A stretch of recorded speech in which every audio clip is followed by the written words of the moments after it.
अरे किती दिवस त्याच गोष्टीचा विचार करीत बसणार आहे? जसं होईन तसं.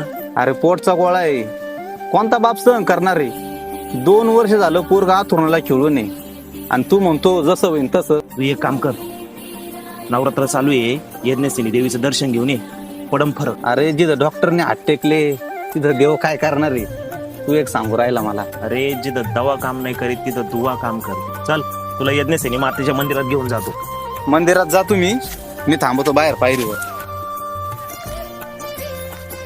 तू जाय दर्शन घेऊन ये, मी थांबतो इथंच.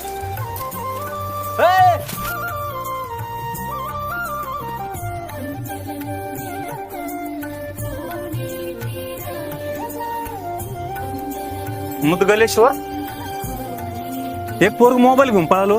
मला मुदगलेश्वरासमोर सापडला. हाच आहे का? अहो गुरु, हाच आहे ना माझा फोन. अहो देवीचे आभार माना, एवढ्या गर्दीत तुमचा फोन भेटलाय. अहो गुरु, त्याला दर्शनालाच आणलं होतं, पण त्याचा देवावर तर विश्वास पाहिजे ना. काय झालं असं?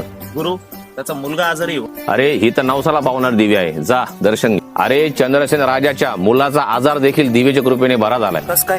मुलाचा आजार बरा व्हावा यासाठी गोदावरीच्या काठावर असलेल्या पुंतांबा या ठिकाणी यज्ञ करून एका लहान बालकाची आहुती देण्यात ठरलं. पण चमत्कार बघा, त्या यज्ञातून देवी प्रकट झाली आणि त्या मुलाची आहुती देवीने स्वीकारली नाही, यज्ञातून प्रकट झाली. तीच देवी यज्ञसेनी नावाने प्रसिद्ध झाली आणि तो बालक मुदगलेश्वर नावाने या ठिकाणी स्थानापन्न झाला.